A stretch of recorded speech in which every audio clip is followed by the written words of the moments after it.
Kanhi na rescue nga pawikan sa Cleanergy Park sa Davao City nga nabuhian na mibalik ug nakuhaan og video nga nangitlog. Ani ang report ni Sheila Vergara Rubio.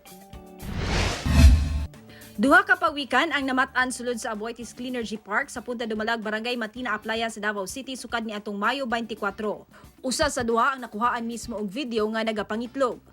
Naila ang maong pawikan pinaagi sa iyang tag nga si Turtle Cleanergy nga usa ka babae nga na-rescue ni atong 2017. Nasangit siya kaniadto sa Bakhawan kay gituoang pabalik na unta kini sa dagat gikan sa iyang pagpangitlog. Human gi-rescue ni atong tungura og hangtod nga naka-recover na. Gilayon siya nga gi-release sa kadagatan. Sumala pa nga base sa nakuha nga DNA sample kaniadto, nagmatch kini ngadto sa tissue samples gikan sa napalgang itlog. Tag as PH0148J, thus was easily identified when she came back to lay eggs. Based on the DNA study conducted, this turtle and probably her sister are related to one nest in 2014 and 11 nests in 2017. Ang maong pawikan nest mao ang ikaunom nga nadiskubrehan karong tuiga.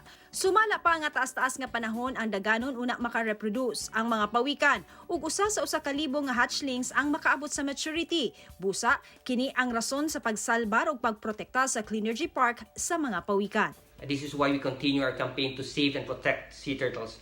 One of the simplest way to do this is to make sure that our plastic trash do not reach the ocean, as many sea turtles died ingesting this plastic.